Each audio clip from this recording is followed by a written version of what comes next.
దేవునికి మహిమ కలుగునుగాక. ఈ పునరుద్ధానపు దేవుని ఆశీర్వాదాలు మీకు మెండుగా కలుగునుగాక. హెబ్రీయులకు రాసిన పత్రిక 9వ అధ్యాయం 27, 28 వచనాల్లో ఉంటుంది కదా.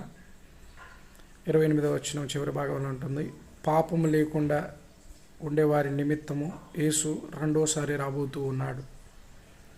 ఆయన మొదటిసారి ఎవరైతే పాపంలో ఉన్నారో వారందరినీ ఆ పాప క్షమాపణ నిమిత్తం విడిపించడానికి వచ్చారు. ఆయన రెండోసారి పాపము లేకుండా ఉండేవారి నిమిత్తం, అంటే పరిశుద్ధులందరి కొరకు వస్తూ ఉన్నాడు. దయచేసి ఇది గమనించండి ప్రియ సహోదరి సహోదరులారా. ఈరోజు మనందరి వ్యక్తిగత జీవితాల్లో పాపము లేకుండా పరిశుద్ధత కొరకై పరిగెత్తుతూ దేవుని యొక్క నామ మహిమార్థమై మనం జీవించి ఆయన రాకడలో ఎత్తబడి అనేకులకు ఒక దీవెనకరంగా, ఒక ఆశీర్వాదకరంగా ఉందుముగాక. పాపం లేని క్రియలు మనలో కలిగి ఉన్నప్పుడు మన ఆశీర్వాదాన్ని